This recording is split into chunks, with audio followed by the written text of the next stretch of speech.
அகத்தியமே சத்தியம், சத்தியமே அகத்தியம். வணக்கம் நண்பர்களே, இது அஸ்ட்ரோ சுரேஷ்.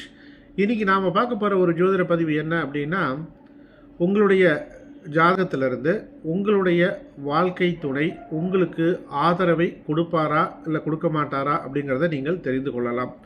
அதற்கான சில ஜோதிட விதிகளை நான் இங்கே உங்களுக்கு கொடுக்கின்றேன். சரியா? உங்களுடைய ராசி கட்டத்தில் இதை பார்க்கணும்.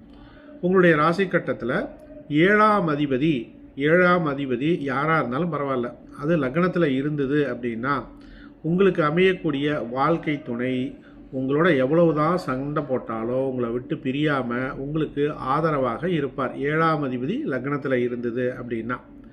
அடுத்து ஏழாம் அதிபதி 9ஆம் பாவத்தில் இருந்தது அப்படின்னா உங்களுடைய வாழ்க்கை துணை வந்த பிறகு உங்களுக்கு அதிர்ஷ்டம் உண்டு அப்படின்னு சொல்லலாம். சரிங்களா? அதிர்ஷ்டத்தை கொடுக்கக்கூடிய அமைப்பு அப்படின்னு சொல்லலாம். இதில் ஒரே ஒரு முக்கியமான ஒரு விஷயங்க, 7-9 தொடர்பு இருக்குது அப்படின்னா கொஞ்சம் கவனமாக பார்க்கணும். 2ஆம் இடமும் கெட்டிருக்கக்கூடாது, 7ஆம் இடமும் கெட்டிருக்கக்கூடாது. அப்படி 7-9 தொடர்பு இருந்து 2-7 கெட்டு போயிருந்ததுன்னா 2வது திருமணத்தை நோக்கி அது கொண்டு போய்விடும். அப்போ 2-7 பாவங்களும் நல்லா இருக்கணும். 7ஆம் அதிபதி 9ஆம் இடத்துல இருந்தால் தான் திருமணத்திற்கு பிறகு அதிர்ஷ்டம் உண்டு அப்படின்னு சொல்லலாம்.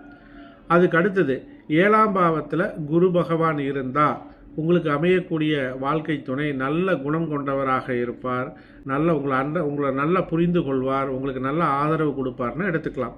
ஆனால் 7ஆம் பாவத்தில் குரு இருந்தது அப்படின்னா திருமணம் தாமதமாகும், அதையும் மறந்துடக்கூடாது.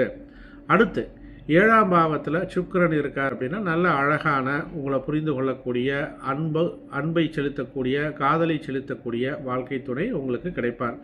எப்படி குருவுக்கு சொன்னனோ அதே மாதிரி தான் இங்கேயும் சுக்கிரன் 7ஆம் பாவத்தில் இருந்தாலும் திருமண வாழ்க்கை என்பது தாமதம், இல்லை ரொம்ப தாமதம்னு கூட நம்ம அதை சொல்லலாம்.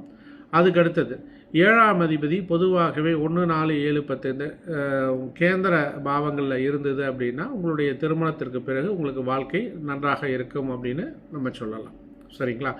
அடுத்தது 7ஆம் அதிபதி 11ஆம் பாவத்தில் இருக்குது அப்படின்னா, 7ஆம் அதிபதி 11ஆம் பாவத்தில் இருக்குன்னா உங்களுடைய எதிர்பார்ப்புகள், சரிங்களா, இப்போ பொருளாதார ரீதியாக இருக்கலாம், மற்ற ஒரு அன்பு ரீதியாக இருக்கலாம், உங்களுடைய அனைத்து எதிர்பார்ப்புகளையும் ஆசைகளையும் பூர்த்தி செய்பவராக உங்களுடைய வாழ்க்கை துணையானவர் இருப்பார் அப்படின்னு எடுத்துக்கலாம்.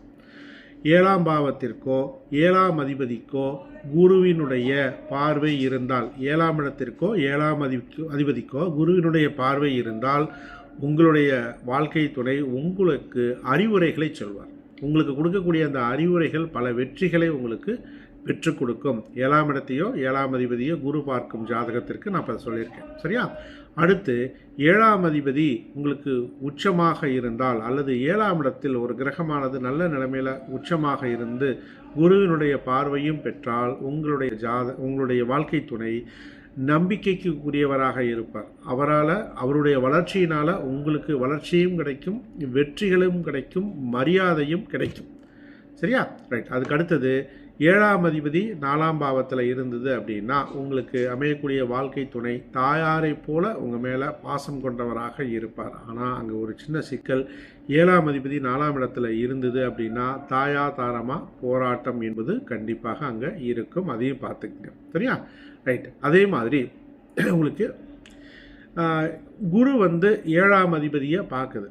குரு 7ஆம் அதிபதியை பார்க்குது அப்படின்னாலே பொதுவாக ஆன்மீகத்தில் நாட்டம் கொண்ட ஒரு வாழ்க்கை துணை உங்களுக்கு அமைவார்கள்னு சொல்லலாம். 7ஆம் அதிபதி 10ஆம் பாவத்தில் இருந்தது அப்படின்னா வாழ்க்கை துணையோடு சேர்ந்து சொந்த தொழில் செய்வதற்கான ஒரு வாய்ப்புகளை அது கொடுக்கும். அப்படி இல்லைனாலும் உங்களுக்கு நீங்கள் செய்யக்கூடிய தொழிலில் அவர்களுடைய ஒரு பங்களிப்பு அப்படிங்கிறது கண்டிப்பாக இருக்கும் என்று நாம் சொல்லலாம். சரிங்களா? இது எல்லாமே உங்களுக்கு அமையக்கூடிய வாழ்க்கை துணையின் மூலமாக நல்ல ஆதரவு கிடைக்கும் என்பதற்கான சில ஜோதிட விதிகளை நான் உங்களுக்கு கொடுத்துருக்கேன். சரியா? ரைட். நண்பர்களே, நீங்கள் ஜோதிடத்தில் ஆர்வம் கொண்டவராக இருந்தால், சரிங்களா, ஜோதிட ரீதியான கருத்துக்களை படித்து கொண்டு இருக்கிறீர்கள் என்றால் கீழே டிஸ்கிரிப்ஷனில் ஒரு வாட்ஸ்அப் லிங்க் ஒன்று கொடுத்துருக்கேன். இப்போ தான் அந்த குரூப் ஒன்று புதுசாக ஆரம்பிச்சிருக்கேன். அந்த குரூப்பில் ஜோதிட ரீதியான கருத்துக்கள், அப்புறம் யூடியூப்பில் போடக்கூடிய வீடியோக்கள் அதெல்லாம் நாங்கள் ஷேர் பண்ணுவேன். சரிங்களா?